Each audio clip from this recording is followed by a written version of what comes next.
Amigos de Cuerpo Médico, el programa está a punto de cumplir un año y en el marco de esta celebración seguimos llevando campañas de salud a las personas que más lo necesitan. Por esta razón nos encontramos ahora en el albergue La Casa de Todos, que está a cargo de la Municipalidad de Lima y de la Beneficencia Pública. Entonces, los invitamos a que por favor no se pierdan el desarrollo de esta campaña. Así que Jennifer, no sé, cuéntanos qué es lo que tenemos precisamente en el estudio ahora. Claro que sí, Aura, espérate porque vamos a compartir justamente el inicio de este programa. Lo has señalado muy bien, estamos en el mes de nuestro primer aniversario. Esperemos que lleguen muchos aniversarios más. El día de hoy vamos a tener ese detalle cerrando esta semana con una gran campaña impulsada por Cuerpo Médico y acompañada también pues, por el auspicio, el apoyo del municipio de Lima, al igual que los médicos del Hospital 2 de Mayo y otras instituciones privadas que les voy a ir contando, ¿no? Más adelante, que se han sumado también. Y bueno, vamos a tener a nuestros adultos mayores. Hace unos días atrás se celebró justamente el Día del Adulto Mayor y nosotros, bueno, hemos postergado un poquito esa celebración porque lo queremos hacer como debe ser el espíritu de Cuerpo Médico, sirviendo. Así que en esta oportunidad, ahora yo sé que estás ahí en la Casa de Todos porque vamos a tener una gran campaña. Sí, por supuesto, es una campaña integral donde muchos amigos médicos que han asistido al programa, que han colaborado con nosotros, se han sumado a siempre seguir trayendo prevención y salud. Así que Jennifer, no te pierdas el desarrollo de esta gran campaña. Pegadísima. Recién empieza. Claro que sí, ahora pegadísimo, nos vamos a quedar todos al desarrollo que nos vas a dar desde la Casa de Todos, pero también pegadísimos, queremos que se queden a lo largo de esta media hora de programación, porque también en estudios vamos a tener un especialista con el cual vamos a detallar sobre el uso inapropiado de los medicamentos en los adultos mayores, esta polifarmacia que se llama, bueno, hoy tenemos no solamente recomendaciones, sino que también el especialista, geriatra él, va a responder todas sus consultas, así que arrancamos así el día de hoy, viernes, en Cuerpo Médico.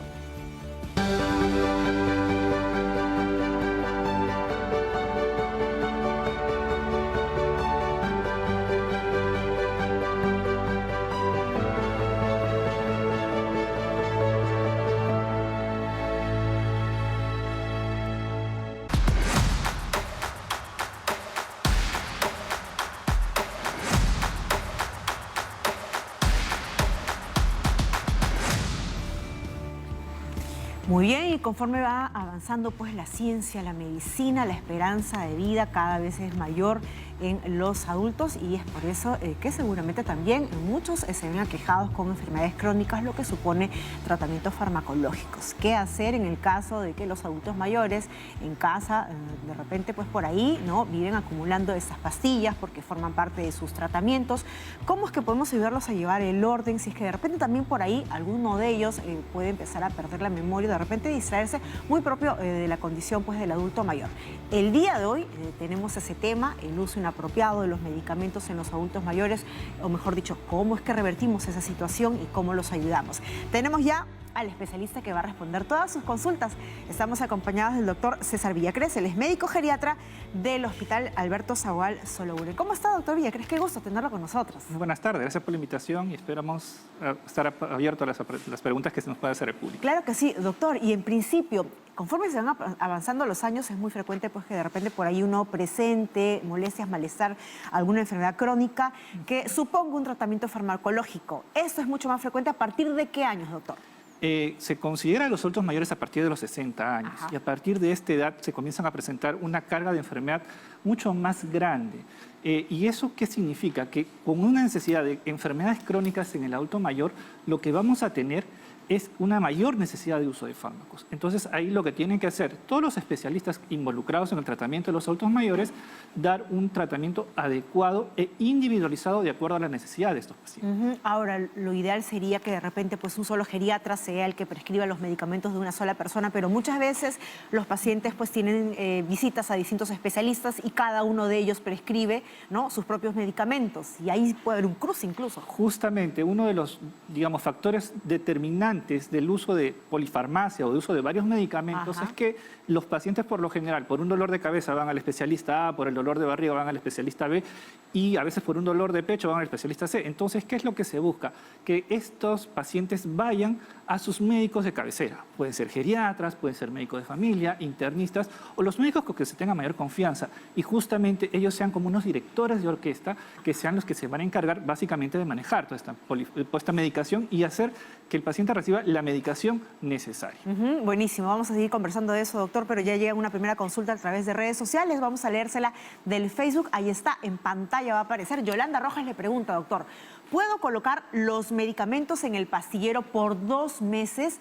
Yo le dejo sus pastillas a mi madre ordenadas para que sea mucho más fácil para ella tomarlas, pero tengo temor de que las pastillas pierdan su calidad, estos pastilleros enormes que hemos visto. ¿2 meses es válido, doctor? Muchas gracias por la pregunta, Yolanda. Creo que es algo que es muy importante establecer. La necesidad de los fármacos y la colocación tiene que ser por lo menos lo más pronta posible. Si podemos dejarlo básicamente para 1 o para 1 semana, debería dejarse diariamente para poder evitar que justamente se pueda usar un mal uso de estos medicamentos y a su vez estos puedan perder digamos, la capacidad necesaria por el tipo de protección que necesitan este tipo de fármacos en algunos casos, ¿no? Y hay que tener muchas veces cuenta de que a quién le damos y a quién dejamos los medicamentos. No es lo mismo dejarle el medicamento ordenado a una persona que tiene una capacidad de poder tomar decisiones por su propia cuenta a una persona que probablemente tenga alguna dificultad o que tenga algún deterioro cognitivo o demencia en este tipo de situaciones. Claro, un olvido o algo no es igual. Por más que tenga ahí la cajita bien separadita, bien rotulada, ¿no? Con los días. Podría cometer errores y justamente este tipo de errores va a condicionar una serie de reacciones adversas, ¿no?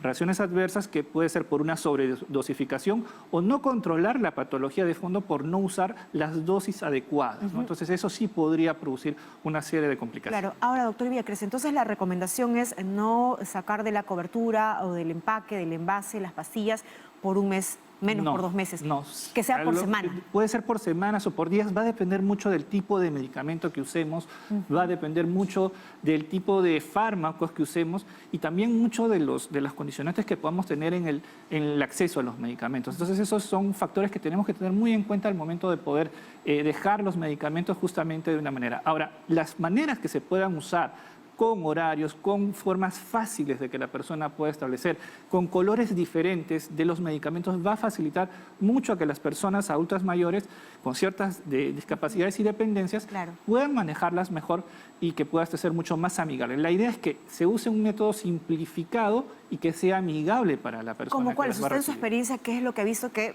esto es buenísimo, esto se podría replicar incluso en la mayoría de mis pacientes? Mire, la característica más importante es que los medicamentos, a veces cuando son dados por semanas, por personas que tienen que dejar a sus papás en domicilio y todo lo demás, entonces lo que se busca es que estos tengan unos horarios bien establecidos y que se les deje las pastillas que toman en la mañana, en la tarde y en la noche, siempre y cuando sean necesarios esos medicamentos, y que se les explique claramente para qué tomas esta pastilla en la mañana, para qué tomas esta pastilla en la tarde. O sea, hacerles como una pequeña lista, pero que sea visible siempre y cuando la persona tenga la capacidad de leer. Cuando se le deja a personas encargadas de los cuidados... Que sería lo ideal, ¿verdad? Exacto. Ese tiene que ser el conteo de los medicamentos que tomas y en caso de que éstas requieran controles, ejemplo, algunos pacientes que requieren controles de azúcar, algunos controles de la presión, nos van a decir si es que están tomándose de manera adecuada o no. Y también si es que dejamos las pastillas en el día, si es que tenemos que salir a trabajar y dejar a nuestros adultos mayores solos, verificar si se ha consumido, se ha ingerido las pastillas y también revisar las otras pastillas que puedan estar en los otros días para ver si son adecuadas. Entonces, doctor Villacres, usted nos recomienda que tengamos pues un gran almacén, ¿no? De repente un tupper grande con las pastillas y con el paciente al lado, con el adulto mayor al lado, al margen de que tenga, ¿no?, una buena capacidad cognitiva, con él hacer este gran mural o papel donde sea un horario, ¿no? O sea, básicamente explicarles por qué toman el medicamento. Muchas veces los adultos mayores no conocen el por qué se toma estos medicamentos y eso puede generar ciertas confusiones, ¿no?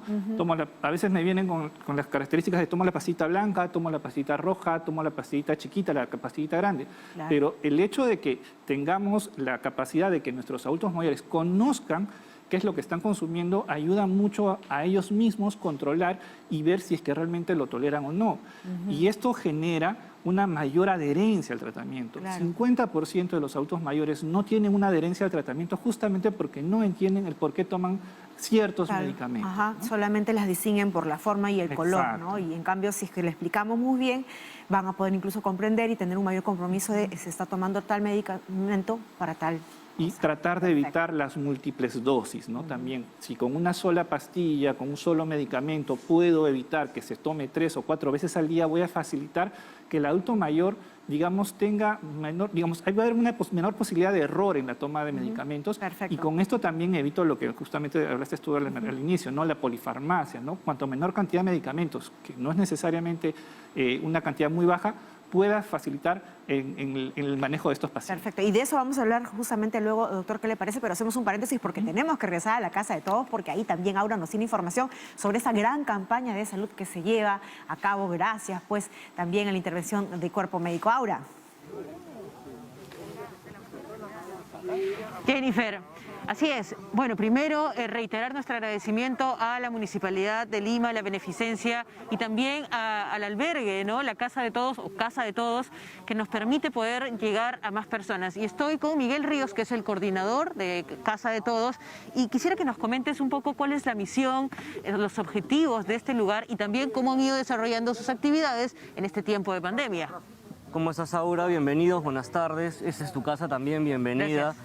Bueno, mira, Casa de Todos nace en primer lugar como un proyecto de emergencia ante la situación inicial de la pandemia. Empezamos, como bien te debes acordar, en la Plaza de Hacho, Sí. albergando a estas personas que no tenían dónde pasar la noche, no tenían dónde vivir. Estuvimos cerca de un año en la Plaza de Hacho y desde hace 7 meses, exactamente desde enero, porque este fue un regalo que le quisimos hacer a la ciudad por su aniversario, desde enero nos encontramos ya aquí en el albergue permanente de Casa de Todos, viviendo con buena salud, felizmente, con mucha tranquilidad, con mucha paz y como puedes ver en un entorno de hermandad, en un entorno muy familiar y sobre todo de mucho cuidado. ¿Cuántas personas están albergando en este preciso instante? Mira, actualmente tenemos 65 personas, son personas que todas han venido de procesos de rescate de calle, han llegado a nosotros por diferentes canales, pero en general lo que tratamos de hacer es, en primer lugar, ayudarlos a entender que son personas que tienen la misma dignidad que todos nosotros, Claro.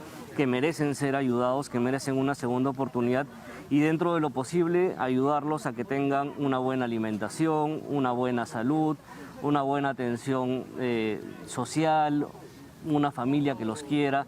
Y desde ese punto de vista es fundamental para nosotros actividades como esta porque no hacen más que transmitirles el mensaje de que la ciudad se interesa por ellos. Claro, por supuesto.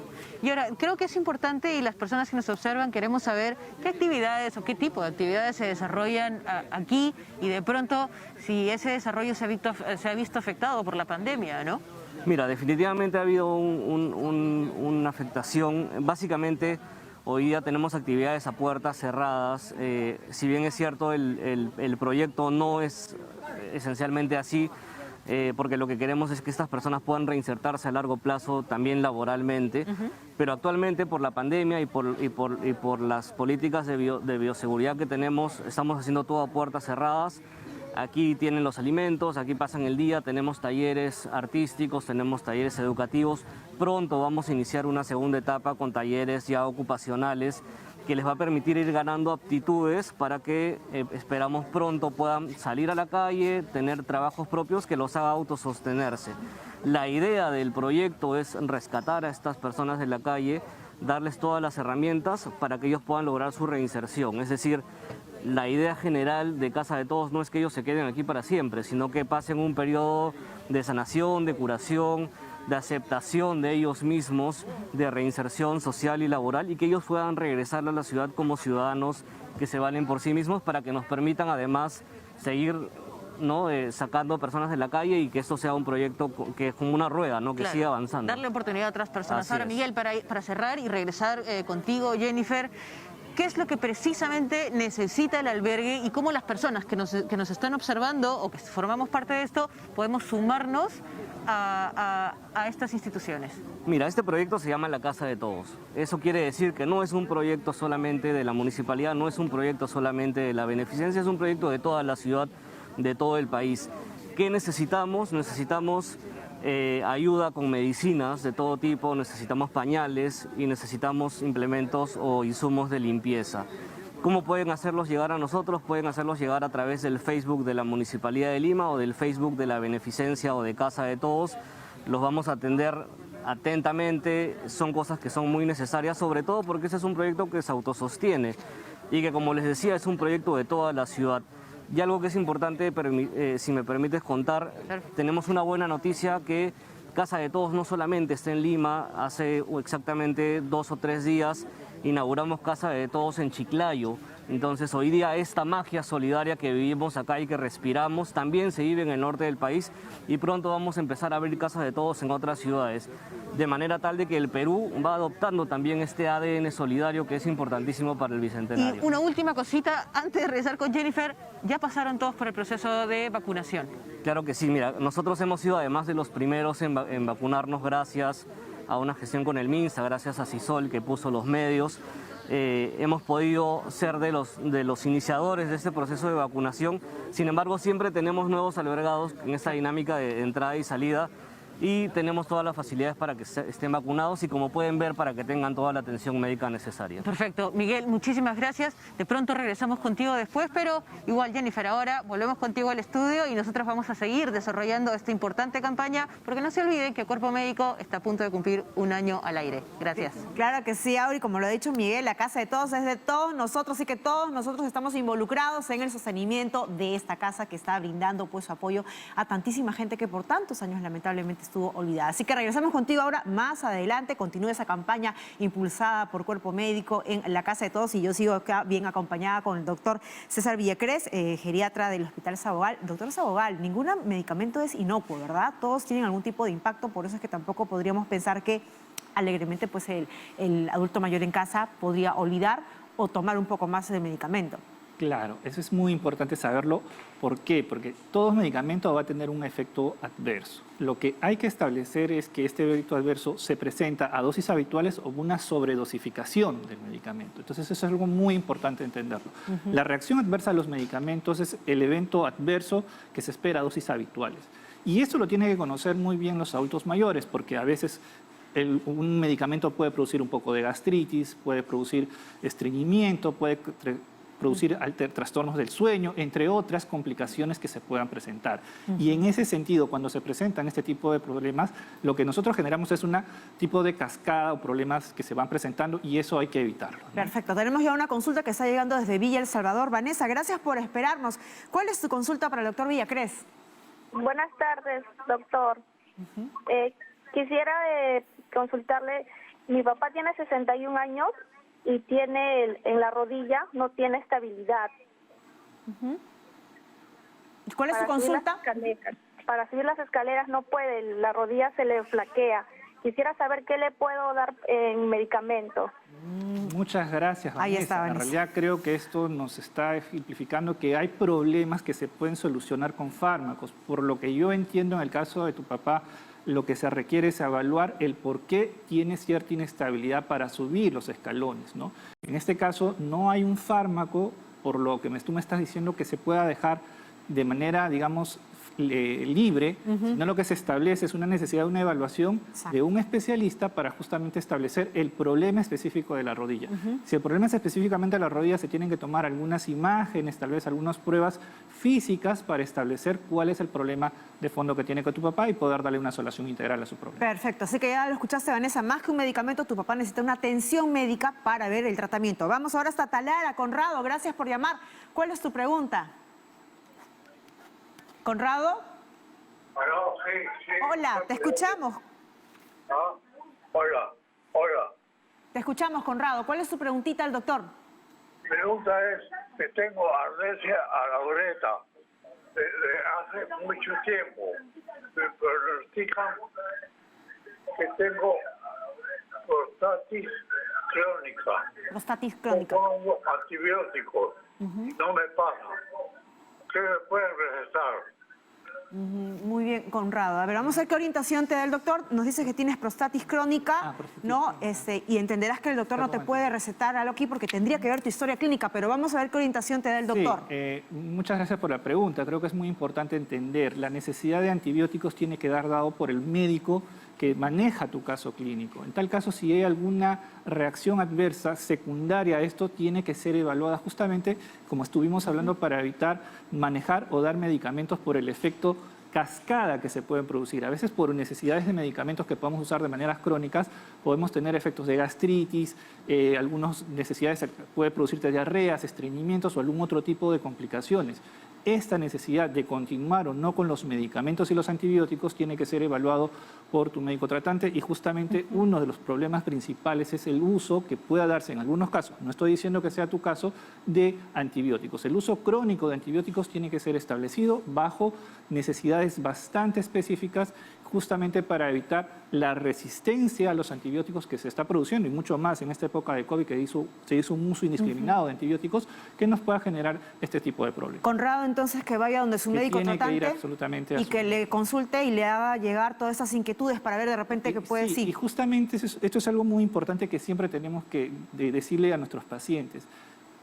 Es obligación prácticamente del paciente decirle al médico cómo se siente con su medicación. Exacto. Eso es algo importante porque a veces damos medicamentos, pensamos que lo toman y al final vamos a tener fracaso en el tratamiento y el paciente va a ser la persona que no se va a ver beneficiada de una adecuada intervención. Y el paciente termina dándose de alta porque no quiere tomar medicamento. Exacto. Perfecto. Luego vamos a regresar con eso, doctor. Vamos a hacer una pausa. Regresamos a estos cuerpos médicos. Estamos hablando sobre el uso inapropiado de medicamentos en adultos mayores y también nuestra campaña En Casa de Todos. No se mueva.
Bien, amigos de Cuerpo Médico, ahora es necesario, importantísimo conocer el testimonio de las personas que forman parte de Casa de Todos, este albergue, así que estamos con Eliseo Soto. Eliseo, cuéntanos un poco tu experiencia, hace cuánto tiempo estás aquí, qué actividades realizan, todos te escuchamos.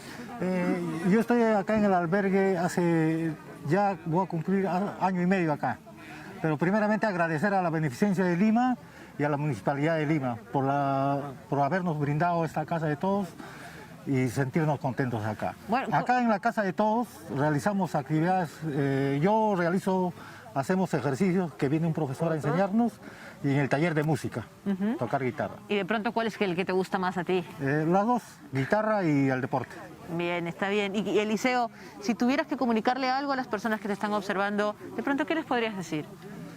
Decirles que todos los albergados en la Casa de Todos estamos muy felices, contentos, porque acá nos brindan quizás el calor que no hemos tenido en nuestras viviendas.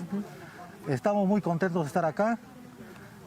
Agradecerles a todos, al cuerpo médico que ha venido a visitarnos hoy día y por las atenciones que nos están dando. Perfecto, Eliseo, muchísimas gracias, muy amable por compartir tu experiencia con nosotros. Así que, a usted, gracias, Jennifer, gracias. Nosotros vamos a ir cerrando el desarrollo de esta campaña, así que regresamos contigo al estudio. Claro que sí, ahora regreso contigo ya en la parte final para decirnos adiós y qué lindo escuchar ahí el testimonio de Eliseo y en tanto tengo acá al doctor Villacrés, con quien quisiera ya ir cerrando también el tema de hoy con recomendaciones finales puntuales, doctor, a propósito también del tema de las plantas medicinales, que va a ser tema de otro manejo, otro programa, pero por favor un adelanto también con las recomendaciones a todos los televidentes. Muchas gracias por la invitación. Básicamente para decirles a todos nuestros adultos mayores que no se automediquen. Esa es la primera indicación. No porque la vecina o porque por recomendación de la persona A, B, C, le ha ido mejor, necesariamente ese medicamento te va a hacer un efecto positivo. Es probable que las necesidades de esa persona sean diferentes a las tuyas. La segunda es la individualización de los tratamientos. No existe un tratamiento general para todos, sino una necesidad individual de acuerdo a las necesidades de los pacientes. La tercera es regímenes simplificados del uso de medicamentos con la finalidad de tener una mayor adherencia. Y cuando ustedes vayan con sus mamás o sus papás, o ustedes como pacientes vayan a sus médicos de cabecera o a los especialistas, también mencionen el uso de las plantas medicinales. Tenemos que entender de que las plantas medicinales se van a comportar muchas veces como ciertos medicamentos y estos pueden potenciar los efectos adversos o a su vez disminuir los efectos de estos medicamentos. Y eso sí sería un problema bastante importante que nosotros tenemos que tener en cuenta al momento de dejar cualquier medicación. Perfecto, doctor Villacrés, yo lo comprometo para que nos vuelva a visitar porque ese tema de las plantas medicinales da para mucho más. Se nos ha quedado cortísimo lamentablemente el tema, pero un gusto haberlo tenido y haber aprendido tanto de lo que usted nos ha compartido. Muy bien, hemos estado con el doctor Villacrés, el doctor César Villacrés, médico geriatra del Hospital Alberto Sabogal Sologuren, y ahora yo tengo que regresar pues a la casa de todos para despedirnos todos juntos, pero no sin antes. Tengo que agradecer pues a todas las personas que han hecho posible que Cuerpo Médico haya llegado con esta gran campaña médica para atender pues a todos los que hospedan la casa de todos nosotros, ojo. Agradecemos pues al Hospital 2 de Mayo, a todos sus profesionales, al municipio de Lima, a la Beneficencia de Lima, también a los médicos de OSM Medic que también nos han acompañado en esta gran campaña, a la Clínica Vista y también pues a la Marina de Guerra. A todos ellos agradecemos y ahora sí, vamos a ver con Aura qué nos tiene para la parte final de hoy viernes en esta primera edición de Cuerpo Médico. Recuerdo que salimos a las 5. Aura, cuéntame. Jennifer, tú sabes que nosotros siempre cerramos con celebración, especialmente cuando podemos realizar campañas de prevención y salud. Así que nuestros amigos de Casa de Todos tienen aquí un espectáculo genial. Así que ustedes manden, señores. 1, 2, 3. En Casa de Todos, los abogados vacunados con buena atención de salud, estamos dando bien la pandemia. A ver. Sí. Yo perdí el corazón. Una tarde de verano, una tarde de llegada, cuando el amor yo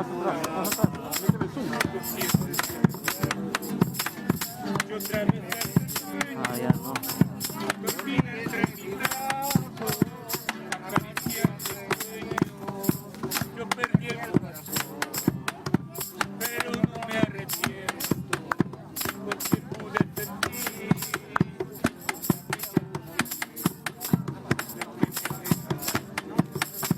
poco a poco dolido.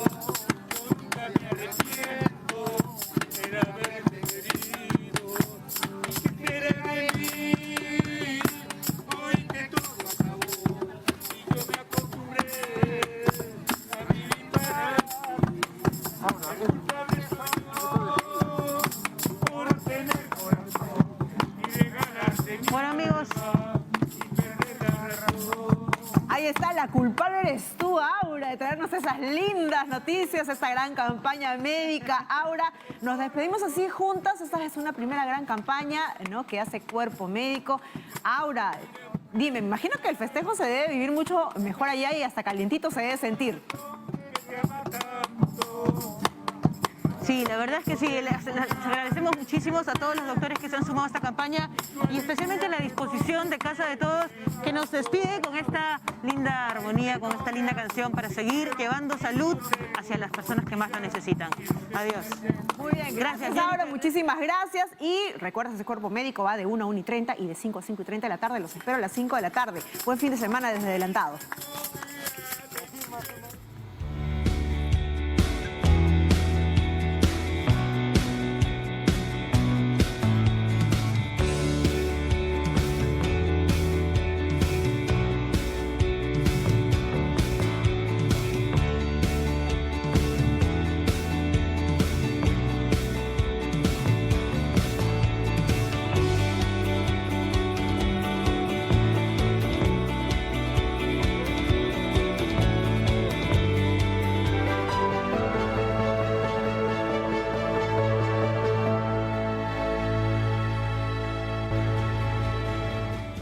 Hola, ¿qué tal amigos? Muy buenas tardes, soy Jennifer Cerecida y les doy la bienvenida como todos los días a esta segunda edición diaria de Cuerpo Médico, donde juntos aprendemos más a cuidar sobre nuestra salud y también aprendemos sobre tantas patologías, condiciones, síndromes y tantas cosas que tienen que ver pues con la salud.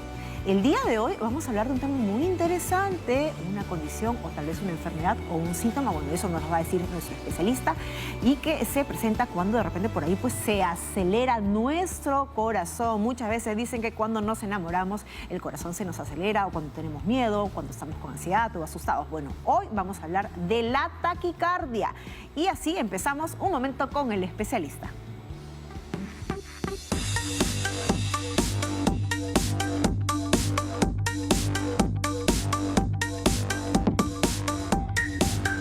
Y para aprender sobre la taquicardia estamos ya acompañados del especialista que va a resolver todas las dudas que tenemos y también las suyas. Estamos con el doctor Richard Soto, él es médico cardiólogo, electrofisiólogo de Sisol Salud del municipio metropolitano de Lima. ¿Cómo está, doctor Soto? Qué gusto tenerlo con nosotros.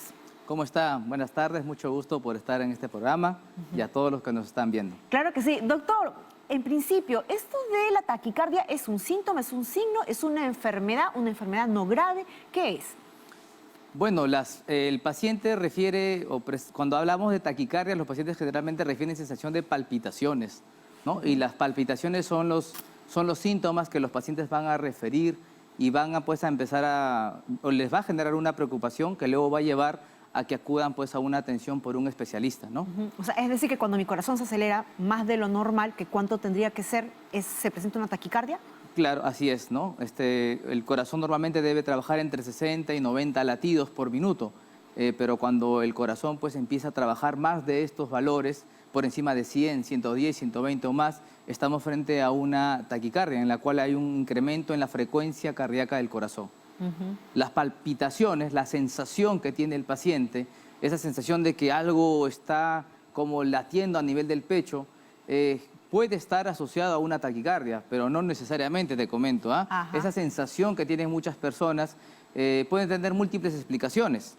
Puede sí ser que el corazón esté ligeramente acelerado, pero en otras oportunidades esa sensación puede ser básicamente una fasciculación muscular que genera pues esta sensación de que algo está pues acelerado. Muchas veces incluso hasta en la garganta, pues, ¿no? Sí, así es. Entonces nosotros como médicos tenemos que determinar si esta sintomatología de sensación de palpitación que tiene el paciente realmente corresponde a una taquicardia.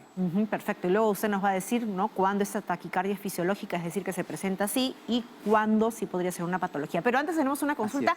Enrique nos está llamando desde San Miguel. Enrique, gracias por llamar. ¿Cuál es tu pregunta? Te escucha el doctor Soto.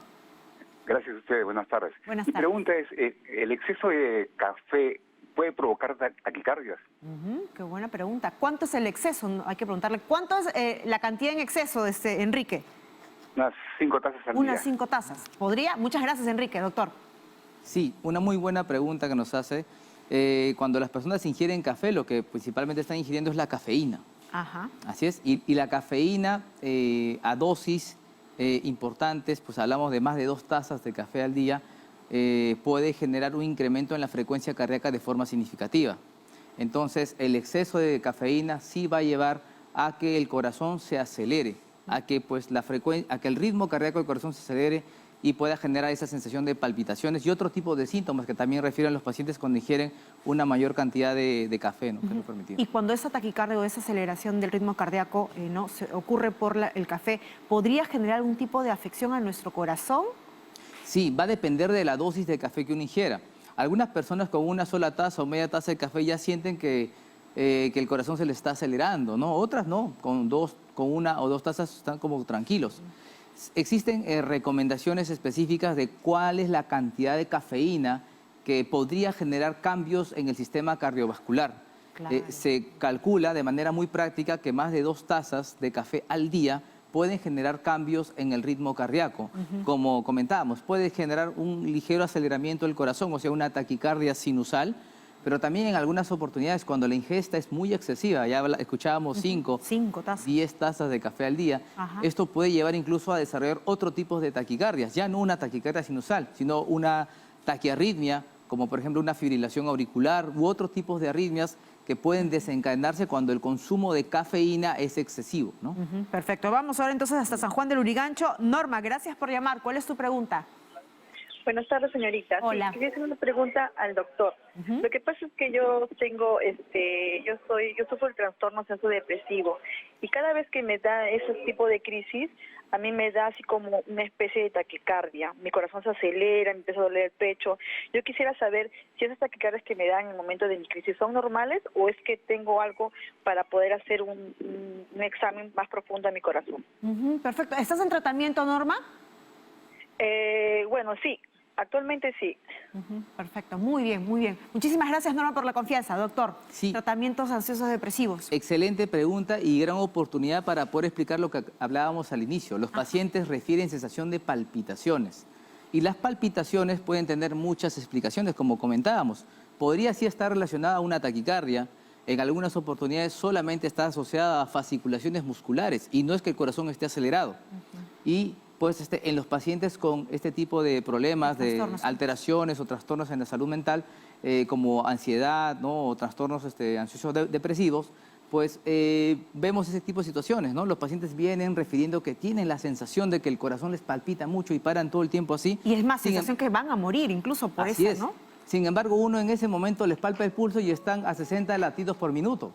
Entonces, ahí no hay una correlación entre lo que el paciente está sintiendo y lo que está pasando con su corazón. Básicamente es una sensación. Muchos pacientes somatizan.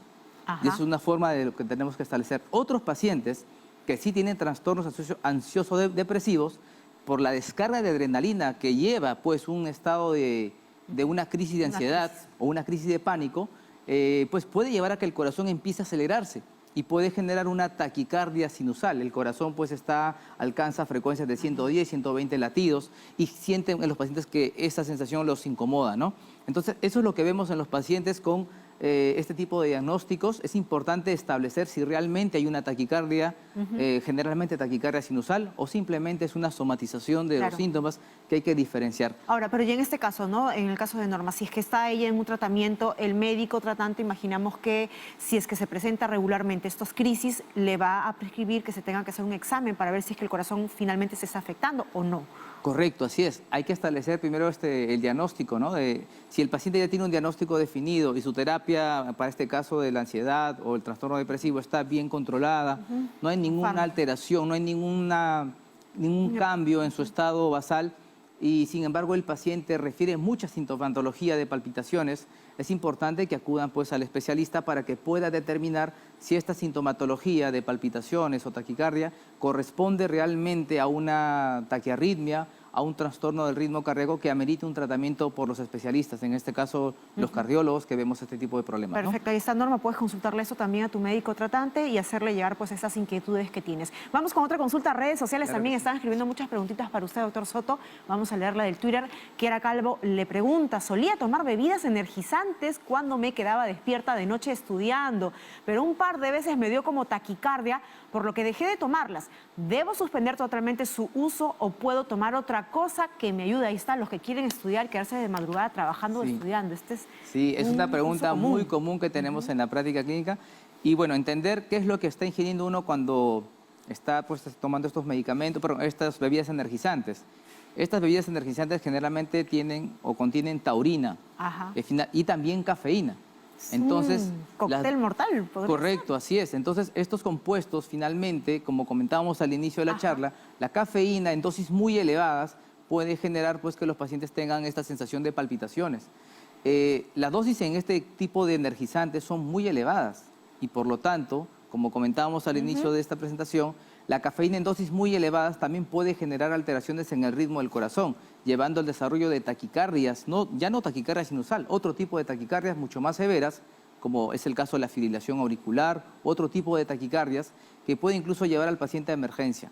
Por esa razón, nosotros no recomendamos el uso de energizantes y en especial, si usted tiene alguna enfermedad en el corazón o alguna historia de alguna arritmia cardíaca, no debe de tomar energizantes. Está prohibido porque obviamente se predispone a que se genere pues, una taquicardia y que lo puede pues, generar una complicación. También es importante comentarte que es con frecuencia, especialmente en jóvenes, ver la combinación de bebidas energizantes con alcohol. Esta es una combinación mucho más compleja y que puede llevar a desencadenar taquicardias mucho más severas y en aquellas personas que tienen alguna enfermedad en el corazón incluso predisponer a otro tipo de complicaciones cardiovasculares. Por lo tanto, esta combinación, con mayor razón, no la recomendamos y lo que sí recomendamos a aquellas personas que tienen una alta carga pues laboral, académica, no de estudio, exacto, pues lo que tienen que buscar ustedes es organizar de mejor manera los tiempos y no sobrecargarse porque el uso de estos componentes o bebidas lo que va probablemente a traerles son consecuencias malas, que es lo que queremos evitar, ¿no? Doctor Soto, a largo plazo el consumo excesivo de estas bebidas podría originar un serio daño. Sí, a largo y a corto plazo. Incluso con la ingesta de una o dos botellas energizantes, muchas personas llegan a emergencia con taquicardias, algunas taquicardias sinusal y otras con taquicardias mucho más severas que requieren alguna intervención por parte de nosotros, ¿no? Muy bien, y usted ya lo dijo bien claro, no se recomienda, ¿no?, el consumo, pese a que la venta es lamentablemente pues libre. Y eso ocurre también con estas pastillas quemadoras, las personas que están en ese afán de querer bajar de peso, se señala muchas veces que esas también podrían originar, ¿no?, taquicardias o aceleración en el ritmo cardíaco. Sí, así es. Por eso es importante cuando uno quiere decir un tratamiento, una terapia, siempre acuda al especialista. Así es. El tema de bajar de peso, por ejemplo, también cuando no acude a una persona que es experta en el tema, suelen emplear medicamentos que tienen compuestos que estimulan al corazón. A veces agregan hormonas tiroideas, que no es lo recomendado, por supuesto, salvo que su especialista diga lo contrario, que obviamente van a generar que sí bajes de peso, pero te van a generar cambios en el corazón y eso obviamente pueden traer consecuencias que no podemos permitir, ¿no? Perfecto. Nosotros repetimos acá todos los días cual mantra, doctor, el tema de no a la automedicación, no busque usted ni diagnóstico ni tratamiento pues a través de redes sociales, el internet, el Google, nada. Por favor, vaya a los especialistas que por algo han estudiado tanto y se siguen formando para brindar una mejor calidad de vida. Vamos con una consulta, doctor, que llega a través de WhatsApp. Vamos a leérsela rápidamente. Ahí está, Juan Salas le pregunta, me dijeron hace 5 años que tenía una arritmia, luego aparentemente desapareció. Sin embargo, a veces cuando hago ejercicio o me agito, siento que me da como taquicardia. ¿Podría estar relacionado y en principio qué es arritmia, doctor? Sí, una gran oportunidad. Cada pregunta es muy interesante porque nos da la oportunidad de avanzar, ¿no? Y de escribir. Bueno, primero para responder esta pregunta hay que saber qué es una arritmia cardíaca. Y para entender qué es una arritmia cardíaca, entender cómo trabaja el corazón. El corazón es un órgano muscular que bombea sangre, más o menos un latido por cada segundo, y lo hace de manera ordenada. ¿Y eso gracias a qué? A que dentro del corazón existe un sistema eléctrico muy bien organizado y muy bien definido. En la parte alta del corazón, en las aurículas, se encuentra una estructura llamada el nodo sinusal, que es el motor, el generador de los impulsos eléctricos. Este impulso eléctrico luego sale y por un cableado muy organizado que tenemos dentro del corazón va a llegar a determinadas partes del corazón que van a permitir que éste se contraiga. Y todo es organizado, rítmico. Eso hace que el corazón mantenga un ritmo normal. En primer lugar, organizado, ordenado, como un relojcito. Y que va a trabajar en promedio entre 60 y 90 veces por minuto. Y toda la vida, ¿no? Toda la vida, así es. Cuando estas características se alteran, por ejemplo, el corazón ya no está trabajando de manera ordenada, sino de manera desordenada, irregular, a veces más rápido, a veces más lento. Como un zapateo, ¿no? Así es, se hace irregular el ritmo, entonces estamos frente a una arritmia cardíaca. Cuando el corazón está latiendo demasiado lento, empieza a latir a 20, 30 latidos, estamos frente a una arritmia cardíaca porque ese ritmo ya no es normal. Y cuando el corazón está latiendo demasiado rápido, 150, 180 latidos por minuto, también estamos con un ritmo alterado y esa es una arritmia cardíaca. Y en este caso estamos frente a una taquiarritmia. Entonces las arritmias cardíacas pueden ser cuando el corazón está muy lento, son las bradiarritmias, y cuando el corazón está muy rápido, las taquiarritmias. En este último grupo, tema de esta entrevista, entonces las personas suelen referir con mayor frecuencia a la sensación de palpitaciones, el corazón le late, le palpita, y nosotros cuando evaluamos al paciente sí, identificamos que el corazón está muy rápido y lo confirmamos con un electrocardiograma. Muchas personas pues son diagnosticadas a través de estas pruebas y confirmamos el diagnóstico y el tipo de diagnóstico. Las personas con arritmias cardíacas entonces suelen tener este tipo de problemas, ¿no? Entonces, en algunas personas las arritmias cardíacas o las taquiarritmias suelen tener un comportamiento intermitente. A veces sí, a veces no. Así y si es. se agita, hace ejercicio, podría. Suele aparecer de forma intermitente. De un momento a otro empieza el corazón a acelerarse. Se angustian y van a emergencia y ahí documentamos el problema. Tratamos el problema y el corazón vuelve a su ritmo normal. Muchas personas creen que se han curado cuando no es así. Pasa el tiempo y 2, 3 años después o meses de repente vuelve la arritmia. ¿Y qué le decimos entonces al televidente? ¿Esto es normal, que cuando se agite se presente? Así es. Bueno, entonces hay que comentarle al televidente de que cuando tiene la sensación de palpitaciones, ¿correcto? Trate de acudir pues a emergencia o ampliar los estudios con otro tipo de pruebas, como un estudio Holter, por ejemplo, para poder definir el tipo de arritmia que usted tiene. Y en base al tipo de arritmia que usted tiene, poder darle el tratamiento específico que damos los cardiólogos. Claro. Entre ellos damos en algunos pacientes antiarrítmicos o en aquellos pacientes que tienen taquicardias bien definidas y bien documentadas, incluso podemos ofrecerles tratamientos definitivos que pueden resolver de forma permanente el problema. Perfecto. Eso lo hacemos los electrofisiólogos, que somos los cardiólogos especialistas en el tratamiento de las arritmias. Y este procedimiento se conoce como ablación. Es un procedimiento en el cual nosotros ingresamos a través de la ingle unos tubitos y unos catéteres que llegan al corazón. Y como mismo electricista empezamos a buscar con un radar dónde está la falla eléctrica que desencadena estas taquicardias. Una vez identificado este desorden eléctrico, hay veces una conexión anómala dentro de este circuito eléctrico, identificamos el punto y lo cauterizamos. Una vez cauterizado, eliminamos ese desorden eléctrico y el paciente queda curado de por vida. Ah, perfecto. Eso es lo que actualmente hacemos los electrofisiólogos. Pero eso se llega, ¿no?, cuando se va al especialista y se busca justamente la opción. Así es. Perfecto. Confirmado el diagnóstico, podemos dar un tratamiento adecuado al paciente. El diagnóstico es muy importante para brindar un buen tratamiento. Claro, y eso solamente se consigue con el especialista, así que no hay que normalizar ningún malestar. A nuestro televidente, por favor, acude a un especialista. Vamos a ver otra consulta de Facebook. Muy bien. La leemos rápidamente. Ahí está, Alejandro Prado le pregunta, dice, tuve COVID-19 hace menos de un mes. Durante 2 semanas sentía por momentos mi corazón muy acelerado. ¿Es posible que haya tenido un daño y deba ir al cardiólogo, verdad? COVID y el corazón, ¿deja secuelas de taquicardia? ¿Podría ser este el caso, doctor? Claro que sí.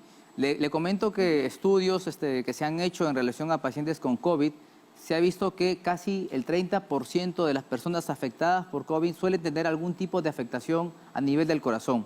Y una de las más frecuentes es la inflamación del corazón producto de esta enfermedad, ¿no?, que va a llevar pues, a una entidad conocida como una miocarditis o una pericarditis. Esta inflamación de las paredes del corazón irrita el tejido cardíaco y esta irritación del tejido cardíaco puede llevar al desarrollo de diferentes tipos de arritmias, ¿no? Entonces, los pacientes con COVID suelen tener complicaciones cardiovasculares del tipo arritmias cardíacas. Hay algunos pacientes que quedan con el corazón ligeramente enlentecido, conocido como bradicardia sinusal, pero con el tiempo suelen recuperarse. Otros pacientes desarrollan otros tipos de arritmias, un poco más severas, como la fibrilación auricular, que es un desorden eléctrico en la parte alta del corazón. O incluso otros pacientes desarrollan arritmias mucho más complejas. Entonces, doctor, la recomendación es que someterse a exámenes cardiológicos una vez superado el COVID. ¿Cuánto tiempo después para ver si es que hay una secuela? Bueno, yo considero que todo paciente que haya tenido COVID tiene que tener al menos un electrocardiograma, ¿no? Y si tiene síntomas que sugieren que algo no está bien en mi corazón, pues acudir a un especialista para que le hagan las pruebas básicas, como un electrocardiograma, un estudio Holter, un ecocardiograma. ¿Al cabo de cuánto tiempo de superar el COVID, doctor, para tener certeza de hubo daño? Primero, pues uno piensa que al alta de haber sido, sí ha sido hospitalizado, y en el seguimiento, si el paciente no tiene síntomas, uno puede observar al paciente, pero si hay un tipo de síntoma que sugiere esto, pues debo de realizarme las pruebas entre los 3 y 6 meses, ¿no?, como parte de este seguimiento, porque este tipo de secuelas puede verse hasta en ese periodo de tiempo. Imaginamos que en pacientes, sobre todo, que han llegado a UCI o de repente han necesitado hospitalización. Correcto, las formas más severas de COVID suelen tener más impacto en el corazón. Claro que sí. Muy bien, vamos ahora hasta San Juan del Lurigancho. Isela, gracias por llamar. ¿Cuál es tu preguntita? Buenas tardes, hola. Doctorcito, buenas tardes. Mi consulta es que hace 4 años yo estuve mal, ¿no? Así me dio un dolor horrible en el pecho, incluso hasta me desmayé y gracias a mi esposo que me dio, ¿no?, primeros auxilios me pude recuperar. Entonces me llevaron al médico y me dijeron de que que yo sufría de taquicardia y siempre me mandan que tome la cardioaspirina y dieta que tengo que hacer. Entonces lo que pasa es que ya la he dejado de tomar, señorita doctor, porque lo que pasa es que como yo ya tengo 52 años y hasta ahorita ya no me viene la regla, se me viene, pero cuando yo tomo me viene como hemorragia, incluso he llegado a sangrar más de un mes. Entonces por eso he dejado de tomarla. No sé si está bien dejar de tomarla porque hay momentos en que me vienen unos hincones desde la palma de mi mano como si me metieran unos clavos directos hasta mi corazón y me duele horrible que me dejo así.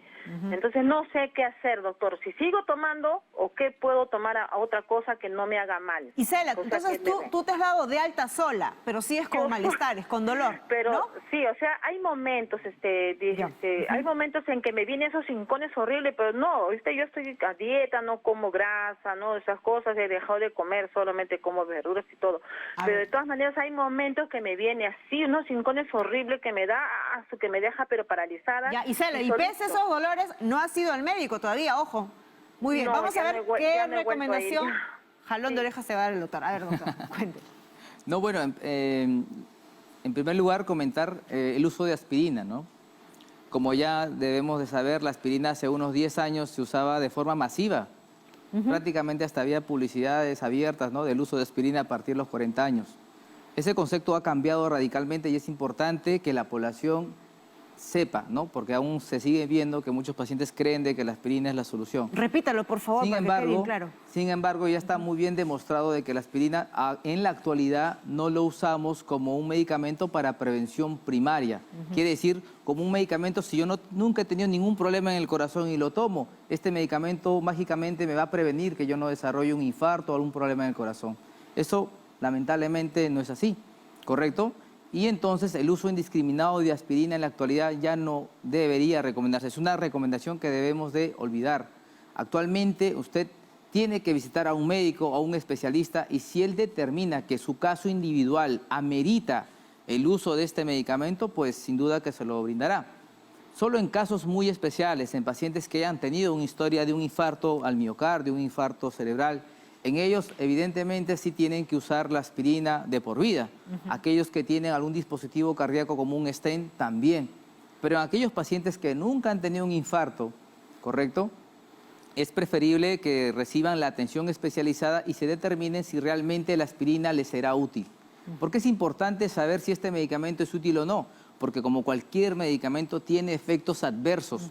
Y la aspirina tiene efectos adversos muy importantes a nivel gastrointestinal. Produce úlceras gástricas, hemorragias gastrointestinales, o también, pues, como el caso de nuestra, de la persona que nos llamó, así es, pues tiene este tipo de complicaciones que aumenta el sangrado. Entonces, otro dato importante, actualmente la aspirina ya no la usamos para tratar las arritmias cardíacas. Entonces, sería importante, Isela, que visites a tu médico y que evalúen bien el caso. En primer lugar, siempre recomiendo que pidas a tus médicos que te diga qué tipo de arritmia cardíaca tienen. Porque muchas veces tenemos a los televidentes o a los pacientes que nos visitan, nos indica que tengo una arritmia cardíaca, pero es un término muy genérico. Entonces, siempre es importante que cuando su médico le dice, usted tiene una arritmia cardíaca, pues pedir que le precise qué tipo de arritmia cardíaca tengo yo, doctor, para en base a esa información poder tener documentado como antecedente y luego en otras consultas informar a mi médico. Así es. Y en relación a la aspirina, ya no usamos la aspirina para las arritmias, y te recomendamos visitar a tu médico para poder ver por qué estás con estas molestias a nivel del pecho y qué es lo que está pasando, ¿no? Y seguir a pie juntillas, ¿no?, la prescripción médica, el tratamiento que te va a dar tu médico. Y si tú te sientes incómodo, sientes que algo no está pasando, te acerques donde este médico, le cuentes estas inquietudes y que de repente por ahí pueda reformular el tratamiento, pero en ninguno de los casos darte de alta sola, ni menos normalizar esos malestares que ya tienes de algún tiempo. Vamos a hacer una pausa, doctor, ¿qué le parece? Claro que sí. Y luego vamos a regresar siguiendo hablando de todo el tema sobre taquicardia. Así que no se la pierde y los dejamos ahorita con un videíto a propósito de las medidas de bioseguridad que usted tiene que seguir manteniendo para hacerle frente al COVID. Regresamos luego de esta pausa. La variante Delta causante de la COVID-19 es una variante de preocupación. ¿Pero por qué es de preocupación? Pues porque es mucho más contagiosa. Esta variante ya se encuentra en nuestro país. El INS la ha identificado en diferentes regiones, tanto en el centro como en el sur del país. Pero es muy probable que esta variante ya se encuentre extendida en todo el país. Por eso, para evitar la expansión de este virus, tienes que seguir las siguientes recomendaciones. Lávate las manos con agua y jabón o desinféctalas con alcohol. 2. Utiliza la doble mascarilla de manera correcta. Y 3. Evita las aglomeraciones y no rompas tu burbuja social. Así estés vacunado. Las variantes no reconocen tu género, tu edad ni tu condición social. Recuerda, no bajemos la guardia.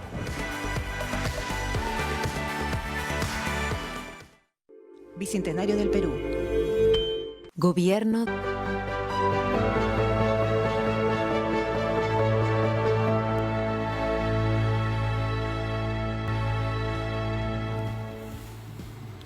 Amigos, y regresamos ya con la parte final del programa para saber y conocer las recomendaciones que tiene el doctor Soto a propósito del tema de hoy, taquicardia. Doctor, por favor, sus recomendaciones. Perfecto. Aquellas personas que tengan la sensación de palpitación, ¿no?, o perciban cuando se palpen el pulso que su pulso no es regular, pues podemos estar frente a alguna arritmia cardíaca o alguna taquicardia. En esas ocasiones, si uno presenta este tipo de síntomas, pues tiene que acudir a un especialista. Les recomendamos que visiten a un cardiólogo para que pueda realizarle los exámenes básicos para poder diagnosticar precozmente algún tipo de alteración en el ritmo del corazón, como son las arritmias cardíacas o las taquicardias. Es importante que acudan al médico, reciban la atención especializada y siempre pues tengan el diagnóstico más exacto y preciso para con ello se les pueda brindar el tratamiento preciso y adecuado para este tipo de problemas. No la automedicación, doctor, para nada. Para nada, así es. Recomendamos siempre que por favor no se automediquen. Cada paciente es individual, es diferente. Si a mi vecina, a mi hermana, a mi papá le fue bien con tal pastilla, no necesariamente me va a ir bien a mí. Al contrario, puede que este medicamento me vaya mal. Por lo tanto, visite a un especialista que les haga una evaluación completa, integral, y determine el diagnóstico preciso para usted y en base a sus antecedentes, a su perfil, determine el medicamento y tratamiento más adecuado para usted. Ahí está, perfecto. Muy bien, muchísimas gracias. Hemos estado con el doctor Richard Soto, médico cardiólogo, electrofisiólogo de Sisol Salud del municipio metropolitano de Lima. Muchas gracias, doctor, por habernos acompañado. Muchas gracias. Invitamos a todos que nos visiten pues en Sisol Salud. Sisol Salud cuenta con múltiples sedes, consultorios de cardiología y también con médicos especialistas en el manejo de las arritmias cardíacas, como es la electrofisiología. Claro que sí. Nosotros nos encontramos en la sede de Sisol Camaná y Sisol Surquillo. Perfecto. Y ahí nos podrán encontrar. Muchas Muy gracias. Bien. Muchísimas gracias. Ahora sí, usted también, muchas gracias por su preferencia, por habernos acompañado toda esta semana. Momento de decir gracias y recuerde que usted puede ver todos estos capítulos de El Cuerpo Médico a través del canal de YouTube de TE Perú si es que se perdió alguno de ellos. Nos vemos, cuídese. Chao.